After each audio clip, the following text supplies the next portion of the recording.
Question number 1. 100 రోజుల్లో 6 guarantees programme గురించి రాష్ట్ర ముఖ్యమంత్రి గారిని మాట్లాడవలసిందిగా కోరుతున్నాను. గౌరవ అధ్యక్ష, గౌరవ సభకు నమస్కారం.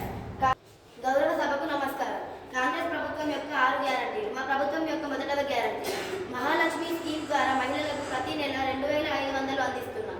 మా ప్రభుత్వం యొక్క రెండవ గ్యారెంటీ యువ వికాసం విద్యా భరోసా పథకం కింద 5 లక్షల వరకు విద్యార్థుల చేయుత. మా ప్రభుత్వం యొక్క మూడో guarantee Gruhajyothi 200 units free current every house. గౌరవ అధ్యక్ష, గౌరవ సభకు నమస్కారం.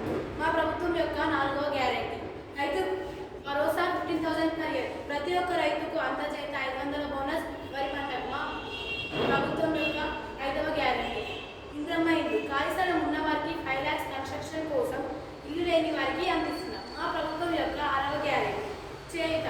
వృద్ధులకి ప్రతి నెల 4,000 అందిస్తున్నాం.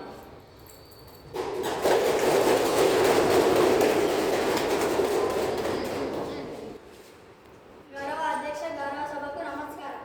6 గ్యారెంటీలు ఎక్కడ అమలు పరిచారు చూపించండి. ఎందుకు ఇవన్నీ ఇస్తామని ప్రజలలో ఆశలు నింపారు? రేవంత్ రెడ్డి గారిని నేను గౌరవంగా అడుగుతున్నాను అధ్యక్ష.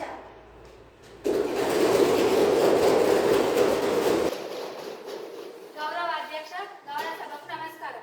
మా ప్రభుత్వం తెలంగాణను అభివృద్ధి చేయడంలో ముందు ఉండి అభివృద్ధి పనులలో ఎన్ని అడ్డంకులు వచ్చినా వాటిని దాటుకొని అభివృద్ధిగా పనులను పథకాలను అమలు పరుస్తుంది.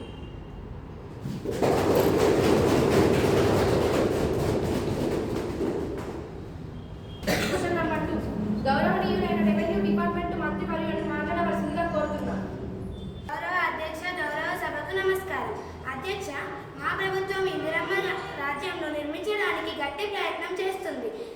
ఇల్లు లేనటువంటి ప్రతి ఒక్కరికి సొంత ఇంటి కలను నెరవేర్చడానికి మా ప్రభుత్వం సర్వశక్తుల్లా ప్రయత్నిస్తుంది. ఆల్రెడీ చాలా వరకు ఇందిరమ్మ రాజ్యం పథకం దాదాపు అమలు పరిచే ప్రయత్నాలు చేస్తుంది మా ప్రభుత్వం.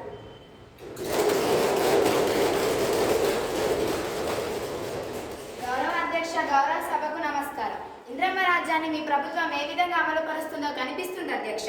ఇందిరమ్మ రాజ్యం పేరుతో ప్రజల ఆశలతో ఆడుకుంటుంది అధ్యక్ష. ఇందిరమ్మ ఇల్లు నిర్మాణాలు సగంలోనే ఆగిపోయాయి. ఎందుకంటే ఇందిరమ్మ బిల్లులు పెండింగ్లో పెట్టి ప్రజల ఆశలతో మరియు వారి ఆశయాలతో ఆడుకుంటుంది ఈ ప్రభుత్వం అధ్యక్ష.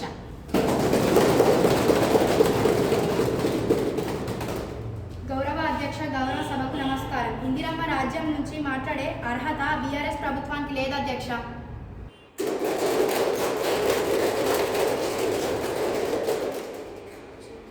క్వశ్చన్ నెంబర్ 3, వరి మద్దతు ధర గురించి గౌరవనీయులైన అగ్రికల్చర్ మినిస్టర్ గారిని మాట్లాడవలసిందిగా కోరుతున్నాను.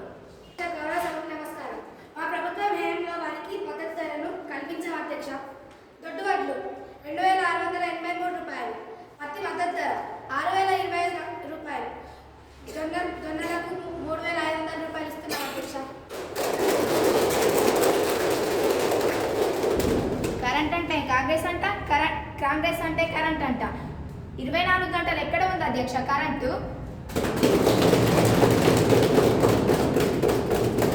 గౌరవ అధ్యక్ష, గౌరవ సభకు నమస్కారం. పరిపాలన అంటే పంచు డైలాగులు వేయడం కాదు కేటీఆర్. తెలంగాణని గ్రీన్ ఫామ్ హబ్గా తీర్చిదిద్దుతున్నాం. ఫార్మసిటీని తక్కువ చేసి మాట్లాడవద్దు. ఎవరు పంచ్ డైలాగులు వేస్తున్నారు అధ్యక్ష? ప్రజల కోసం నిలదీస్తే డైలాగ్ని మమ్మల్ని ఇన్సల్ట్ చేస్తారా? ఇది ఏమాత్రం పద్ధతిగా లేదు అధ్యక్ష. గౌరవ అధ్యక్ష, గౌరవ సభకు నమస్కారం. మద్దతు ధర కల్పిస్తున్నామన్నారు. మరి ఆ మద్దతు ధరలు ఎవరికి ఎక్కడ కల్పించాలి? రైతులను ఆదుకోలేని ప్రభుత్వం ఇది. ఆ వర్షాల కారణంగా రైతుల ఇబ్బందులకు మీ ప్రభుత్వం అందించిన సహాయాలు ఏమిటి అని నేను సభముఖంగా ప్రశ్నిస్తున్నాను అధ్యక్ష. గౌరవ అధ్యక్ష, గౌరవ సభకు నమస్కారం. రైతులను రెచ్చగొట్టే ప్రయత్నం చేయకండి. చేస్తే మీరు మాకు కాదు అన్యాయం చేసేది, ఈ రాష్ట్ర ప్రజలకు అన్యాయం చేస్తున్నారు. రైతులను రెచ్చగొట్టే ప్రయత్నం చేయకండి అధ్యక్ష. 15 నెలలు గడిచాయి. ఒకటి తర్వాత ఒకటి మేనిఫెస్టోలో పెట్టిన ప్రతి అంశాన్ని ఈరోజు ప్రజలకు ఇచ్చిన వాగ్దానాన్ని నిలబెట్టే ప్రయత్నంలో ఇబ్బంది ఉన్నా కానీ ప్రయత్నం చేస్తున్నాం అధ్యక్ష. గౌరవ అధ్యక్ష, గౌరవ సభకు నమస్కారం. 3 ఎకరాల భూమి అన్నారు ఎస్సీ ఎస్టీలకి, బలహీన వర్గాలకు సంబంధించి ప్రభుత్వం నిలబడిన తర్వాత ఆ హామీలను ఏం చేశారు అధ్యక్ష?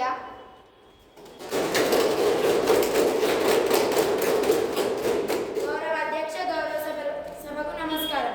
పంట నష్ట అకాల వర్షాల కారణంగా జరిగిన పంట నష్టానికి మొదటి విడత 7625 crores చెల్లించాం అధ్యక్ష. మేము అధికారంలోకి వచ్చాక రైతు భరోసా పథకం కింద 12,000 కోట్లు చెల్లించాం అధ్యక్ష.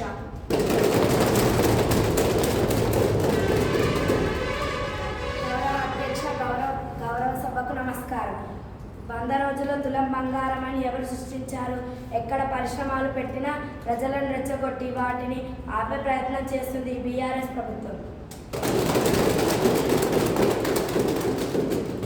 గౌరవ అధ్యక్ష, గౌరవ సభకు నమస్కారం. రేవంత్ రెడ్డి గారిని నేను గౌరవంగా అడుగుతున్నా అధ్యక్ష. మా నియోజకవర్గంలో ఎక్కడైనా కానీ, రేవంత్ రెడ్డి గారి నియోజకవర్గంలో కానీ అడుగుదాం. ఎక్కడైనా 100% రుణమాఫీ అయిందంటే మేము ఛాలెంజ్ చేస్తున్నాం. ఈ సభ నుండి మేము శాశ్వతంగా వెళ్ళిపోతామని.